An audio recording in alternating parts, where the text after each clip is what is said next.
سلام به اشگاه خودم، حالتون چطوره؟ امیدوارم حالتون عالی باشه. چیکار میکنید اشگاه من؟ ای من فداتون بشم، خیلی ببخشید. من فکر کنم یه چند روز میشه که من فعالیت ندارم چون دیوایسم LCD شکسته بود. امروز تعمیر شده و به دستم رسیده و در اولین فرصت دارم ویدیو رو میسازم و آپلودش میکنم. اشگاه من شاید بگین که موضوع این ویدیوی ما چیه؟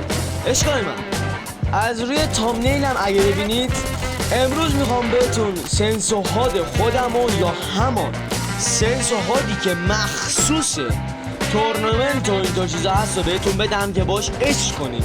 عشقای من اینو همین الانش هم دارم میگم، مستقیم سنس منو نذارید برید مثلا یه تغییر توش بدید، مثلا برید استرینگ سنس اصلی و مثلا سنس اسنایپ و مثلا دیدی خیلی تنده یکم بیارش پایین، مثلا دیدی یکم خیلی کنده ببرش بالا و این کنده یا سرعتی کردنش ربط داره به سرعت دست شما.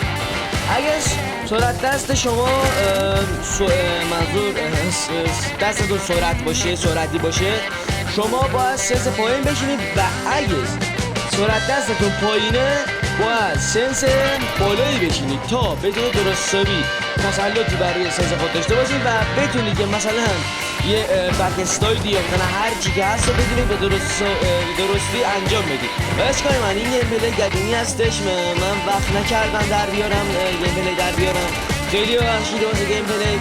اشکال منی بازم فداتونم میشم. این جلو براتون همین الان همین ویدیویی که الان روی صفحه میاد اینا اول از همه هادو بهتون نشون میدم، هاد بتل که البته مولتی نشون نمیدم، اگه خواستید بتل هم نشون میدم بهتون مثلا مولتی. اشکال من الان اینو پررنگش میکنم شما رو ببینید که هادم چجوریه.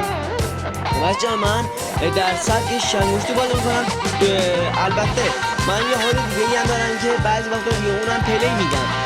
شما مثل من نکنید، حتما روی دونه هاد پلی بدید تا بهش عادت کنید، تا هم برای خودتون هم خوبه و بهش عادت کنید.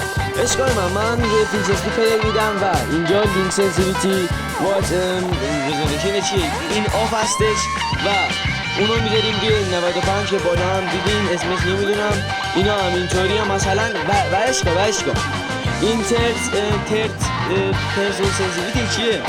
اشکال من اینو معمولا بین 90 تا 99 میذاریم، چون حتی بعضی یوتیوبران اومدن درباره بالا بردن سرعت اسکین و اینطور چیزا حرف زدن و ربط داشته به این و من خودم هم تست کردم واقعا هم ربط داشته و سرعت اسکین و سرعت خودتو خیلی برده بالا سرعت همو خیلی برده بالا و خیلی کمک میکنه بهمون. پس شما هم پس نتیجه چی میشه؟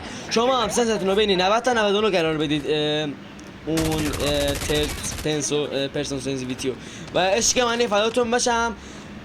مخلص شما پویالوتر.